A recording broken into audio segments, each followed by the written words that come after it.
Barcelona won the El Clasico in a spectacular fashion by defeating Real Madrid with 5-1. This proved to be the final straw in Lopetegui's managerial career with Los Blancos, as the humiliation at Camp Nou resulted in Lopetegui being sacked just a day after this match. Real Madrid did put up a good fight early in the second half, thanks to Lopetegui's tactical changes, which doesn't reflect in the scoreline too much. That's because Valverde made sure to keep exploring the huge flaws in Real Madrid's game plan, including after Lopetegui's tweak in tactics, which allowed Barcelona to score 5 goals past Courtois. In this video, we'll take a look at all of that and much more. Even though Valverde was missing his star player, he wanted to target the flaws right from the get-go, so he set his team up accordingly. Messi injured his right arm just a week before this match, so Rafinha came in for him. His role will be explained later in this video. Apart from that, Valverde chose to stick with his usual selection of players. Meanwhile, Lopetegui hadn't nailed down his best 11 yet, so he decided to go with the best players available in their positions. To make sure Real Madrid were as ineffective as possible when in possession, Valverde wanted his team to press with high pressure. Barcelona had to be very careful in their strategy without the ball, as they did not want to give Madrid any opportunity to exploit the huge spaces left by Barcelona after getting away from the high pressure. And Valverde's approach to this was interesting, to say the least. Rafinha was tasked, along with Sergi Roberto, to take care of Marcelo and any Madrid forward on the right side. So when Roberto was up to mark Marcelo, Rafinha would come back and become the right back temporarily. But when the ball was on the other side, Rafinha would come inside and mark the far midfielder, so that Busquets and Rakitic can mark the ball near midfielders, while Coutinho was marking the fullback, not allowing him any space to pick out a player in an advanced position. Valverde tasked Suarez to stay by the far centre-back to not allow a switch of play, keeping Madrid on one side. This allowed Arthur the freedom to go up and press the centre-back, forcing him to make a decision without any good options in sight. Arthur wasn't staying too tight with the centre-back for a reason. Since Busquets couldn't go all the way up when a midfielder dropped deep, Arthur had to make sure to cut out the passing lane to the half space and then press the centre-back once he got involved. This gave Real Madrid only two options: either go back to the goalkeeper, who would be forced long by Suarez, or have the centre-back go long if Madrid did not want to go back to their keeper.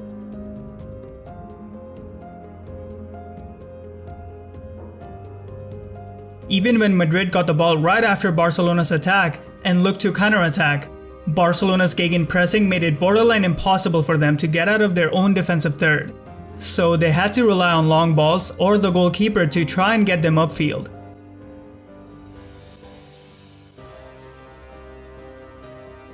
All this allowed Barcelona to have majority of the possession, while Madrid were struggling to get out of their own defensive third. Although Barcelona were missing Messi, they were still more impressive with the ball. Let's take a quick look at what Lopetegui had in mind when his team didn't have the ball, before we get into how Valverde's tactics tore Real Madrid apart. Lopetegui wanted to limit Busquets' involvement, so he had Benzema stay in front of the midfielder. And to stop Suarez from linking up by dropping deep, Casemiro stayed in the middle, just in front of the defense. This meant that Modric or Kroos went up to press in the half spaces on their respective sides, while cutting the passing lane to the nearby midfielder they were marking. If Modric or Kroos did not have a player to mark, they would focus on cutting the passing lane into the half space behind them. This allowed the wingers to stay relatively wide and go towards the advanced fullback when he received the ball. But if Modric or Kroos had a nearby midfielder to take care of, then the winger would come inside and take care of the half space. The wingers were mostly staying narrow to limit the space Barcelona's midfielders had, while cutting the passing lane to the fullbacks if they were advanced. That's all you need to know about Madrid at this point. Having said that, let's get into how Barcelona outclassed Real Madrid when in possession. First of all, to get around Benzema's marking, Busquets started to go wide, dragging Benzema along with him. But that left space in the middle for another midfielder to drop into and keep the ball moving. Benzema's marking wasn't too much of an issue for Barcelona anyway, as Busquets was able to find space behind him since he wasn't staying too tight.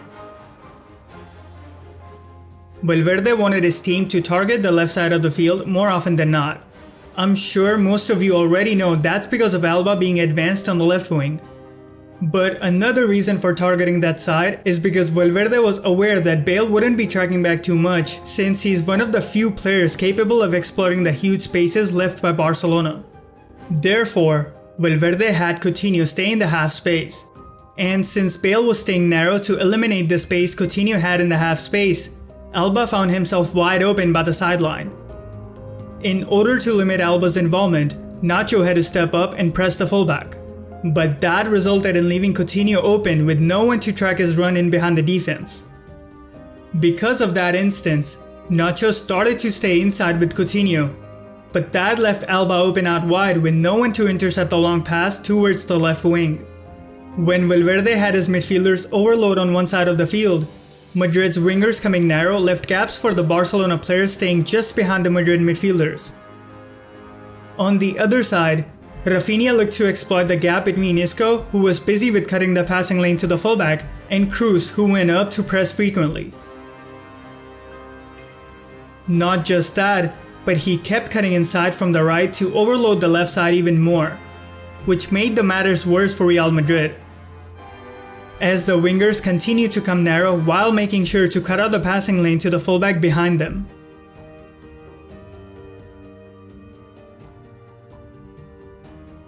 As a result of all this, Barcelona had a really easy time moving the ball around in Madrid's half.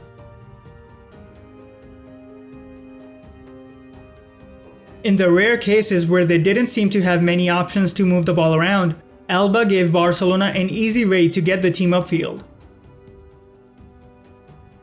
So it's no wonder why it was so easy for Barcelona to get into the final third, which led to this. Bale comes inside to cut out the passing lane to Alba, while Nacho has to take care of the run on the wing. It took Barcelona only 10 minutes to make this happen.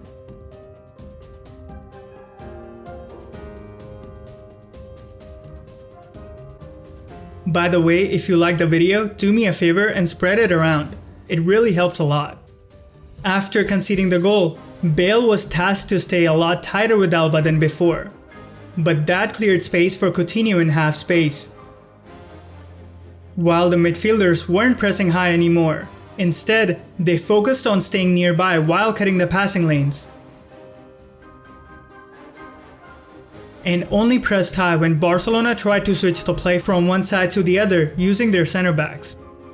But Barcelona were able to get around that without too much difficulty. At times when they got pushed all the way back, Real Madrid held high positions and did not press Ter Stegen, which is kind of counterproductive if you ask me, because Ter Stegen's ball-playing abilities are among the best you can find in goalkeepers. Now that Alba was having a player staying with him, Barcelona had the midfielders use the wings to get upfield. And because of Coutinho finding lots of space in the half spaces, Casemiro came over to limit his involvement, but that left Suarez open to drop deep and link with his teammates. Real Madrid kept trying to get upfield after Barcelona's attack and were successful a couple of times, but were severely limited when they did get up, which eventually forced them to give the ball away.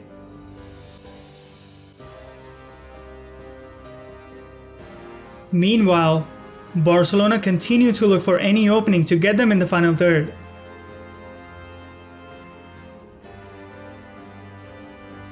Around the 20th minute, Madrid had a midfielder drop deep while the ball near fullback went up on the wing.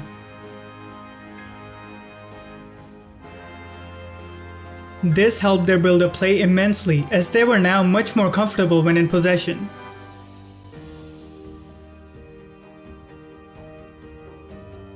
Having their midfielders drop deep was dragging Barcelona's midfielders inside, leaving the advanced fullback open out wide. But they were still not convincing in the final third. Around the 27th minute, Varane fouled Suarez inside the box, which had to be reviewed by the VAR, resulting in a penalty to Barcelona. Suarez stepped up to take the penalty, looking to add to Barcelona's 1-goal lead. Real Madrid kept using the wings, mostly the right, to get upfield.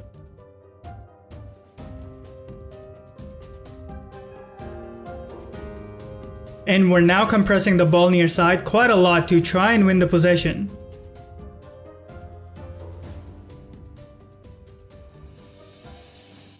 While Barcelona continued to exploit the left wing to get upfield whenever Alba did not have a player on him.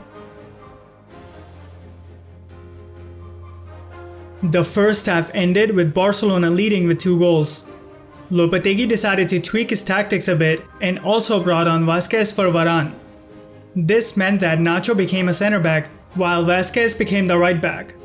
Lopetegui decided to go this route since Nacho was having success down on the wings and also to take care of Alba's wide run on the wing. Lopetegui shifted the balance into Real Madrid's favor, at least for a while, due to his tactical changes. He wanted both of his fullbacks to be advanced on their respective wings, giving Madrid an outlet out wide. This was made possible by having Casemiro and Kroos drop in between the 2 center backs when Madrid had the ball. Casemiro stayed between the 2 center backs even when Madrid did not have the ball, giving them an extra man in defense. This allowed Vázquez to stay up with the most advanced player near the left wing, which made it possible to take care of Alba and his runs out wide. Madrid were not pressing high, even the goalkeeper, unlike in the first half.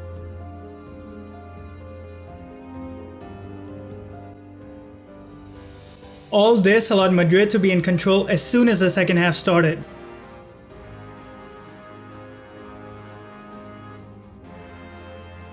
These changes allowed Madrid to bypass Barcelona's pressure and get upfield with just a few passes.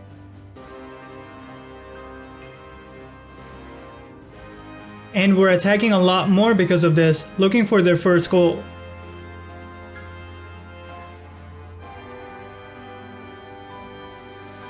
It took Real Madrid less than 4 minutes into the second half to score their first goal of the game.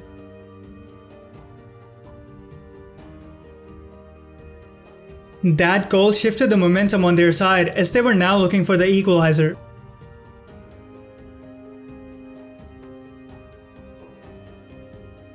Madrid showed no signs of stopping after scoring their first goal.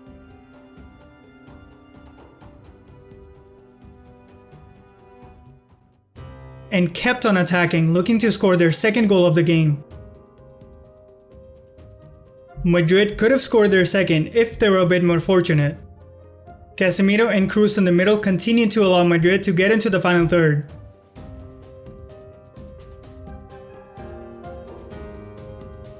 They also had a penalty shout around the 56th minute, which could have been given. Madrid kept pressing with high pressure and attacked right after winning the ball.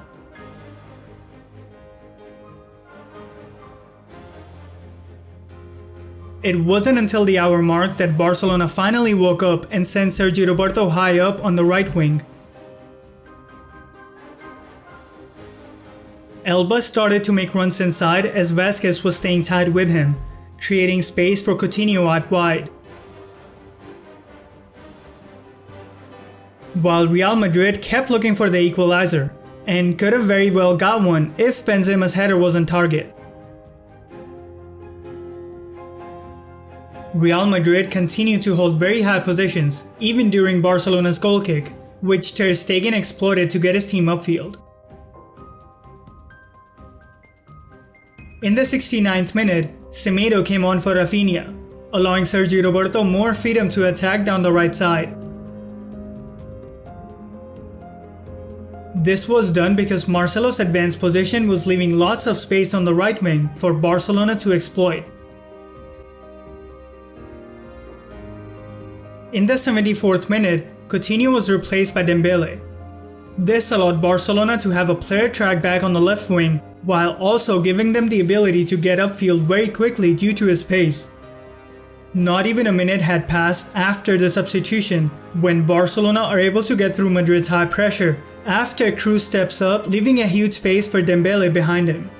That play eventually results in Barcelona extending their 2-goal lead, taking the game away from Real Madrid. Madrid kept using Marcelo to get into the final third, trying to get a goal back.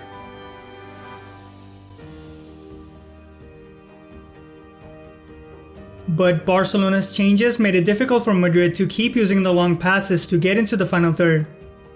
And after Madrid had their players high up to not allow Barcelona to play from the back, Barcelona go the direct route, which ends up working for them after Ramos slips. Lopetegui brought on Mariano Diaz for Marcelo, while Valverde brought on Vidal for Arthur not too long after.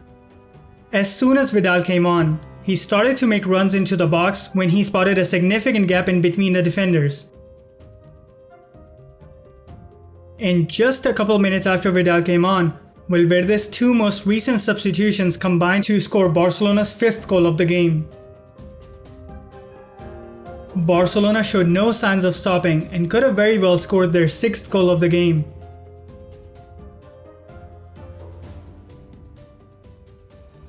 While Madrid could only manage to create this chance, which came in the injury time.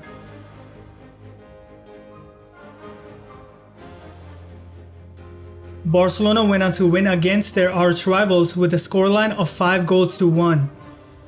Valverde's tactics absolutely destroyed Real Madrid, while Lopetegui could only stand in his technical area and witness the demolition. To be fair to him, he did allow his team a way back into the game in the second half. And if Real Madrid were a bit more fortunate, the scoreline could have been much different. Nevertheless, props to Valverde for outclassing a team like Real Madrid not once but twice in the same game, which proved to be Lopetegui's final game with Los Blancos. What are your thoughts about this match? Also, what do you think about Isco's penalty shout? I'm sure you have a lot to say about this match, and I'd love to hear what you think, so let me know down in the comments below. If you like what I do and would consider supporting the channel, check out my Patreon page through the link in description or the card on top right. I really appreciate the support. Follow me on Twitter, Instagram, and Facebook. All links can be found in description. Thank you to Field Jenny J, Benjot Singh, Yitzhak Goretsky, Gary Bartlett, Alberto, Anthony, Tej Mullen, Hamilton Howard Nodine, Lucky Sengoku-san, and more for supporting this channel on Patreon.